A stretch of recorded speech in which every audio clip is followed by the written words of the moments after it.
There are only two ways to do things in life: voluntarily or because you're forced to. Government's the only institution in America that's allowed to use force, that has a legal right to make you do things. And everything government does, every regulation, every tax it imposes, is backed up by force or the threat of it in one form or another.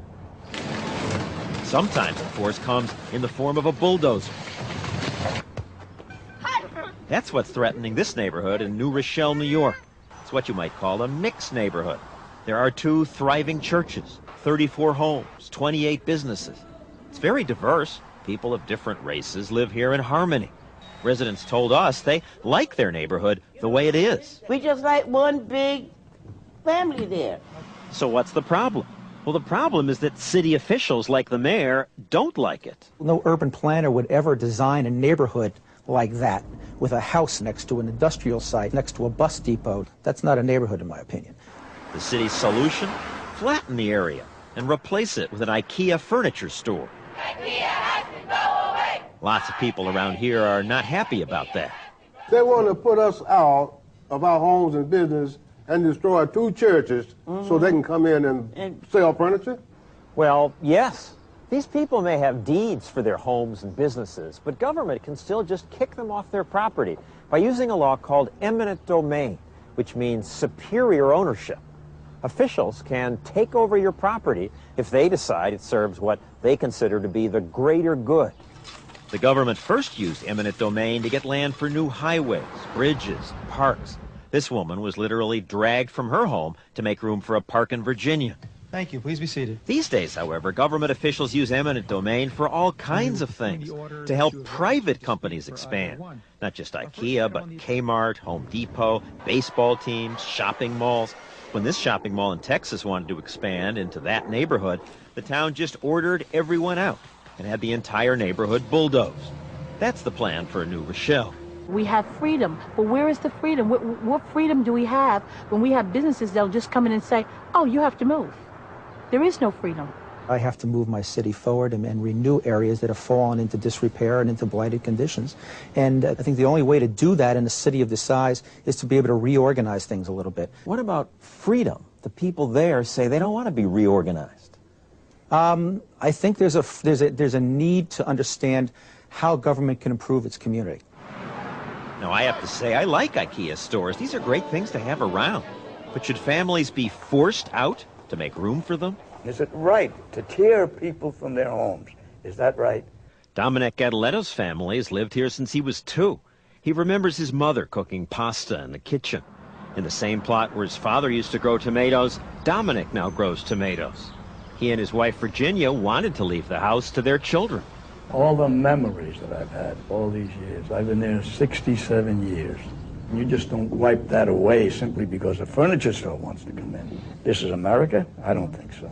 You think of government, you think of government's there to help you. They're not going to help you. When they take your house, that's not a help. They're not just going to take your house, they'll pay you for it. What? Mister, you don't know what you're talking about. She has a point. The city has to pay only what it says the homes are worth. We're just asking them to move to a different site. You're not asking people, you're telling them, move. But we're going to try to find them adequate relocation headquarters. I've never felt so powerless in my whole life. What's wrong with my American dream? Why is IKEA's American dream better than my American dream? Because the politicians need to plan for everyone. They've decided a furniture store is what this town needs. It's a furniture store today, and tomorrow what will it be? Right. Will it be your home? Whose house, whose business will be next? Politicians assume they know best, so they have the right to use force to fix things. Lie down! Hands behind your back! It's threatening enough when government uses force in America. But the really big guns come out when government intervenes overseas.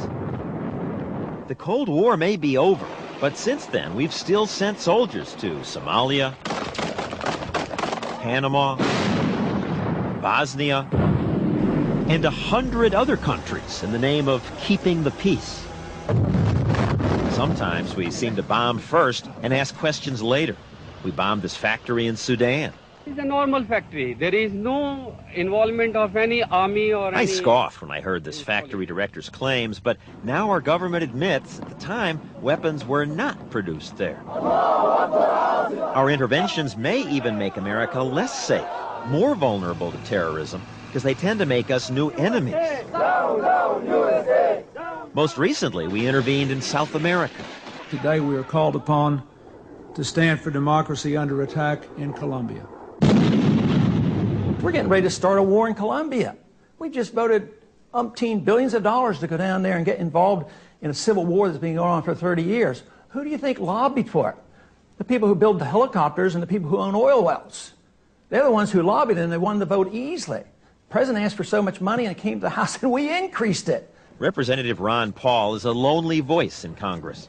When bills pass 400 to 1, Paul's typically the one.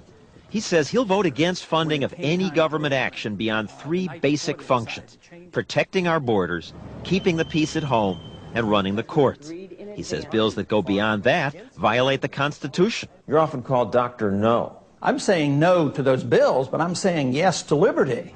Now, other politicians have talked about reducing the role of government. Wherever waste is found, I will eliminate it. It is time to quit putting good money into bad programs. Our government is too big and it spends too much. But the cuts almost never happen. Under every administration since Roosevelt, government's only grown, and you pay for it. When America began, government cost every citizen $20. Just $20 in today's money. Taxes rose during wars, but for most of the life of America, spending never exceeded a few $100s per person. Government did get much bigger during World War II. You paid $5,000 per person then. That was supposed to be temporary, but it wasn't. Government grew again, and now it charges each of us on average not $20 per year, but $10,000 per year. After all, the politicians say they need the money because government's so busy. It has to do so much. We need these things. What should government do? Government should do what it's appointed to do, namely to protect our rights. When criminals attack us and when foreign aggressors attack us, then the government rises and does its job of protecting our rights. And government would do a very nice thing to us if it just kept to that job. And it would do it much better if it didn't do all this other stuff that it's gotten its nose into. Will that ever happen? I doubt it.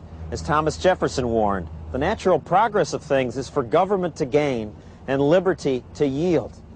The choice is up to you. That's our broadcast. Thanks for watching. I'm John Stossel. Good night.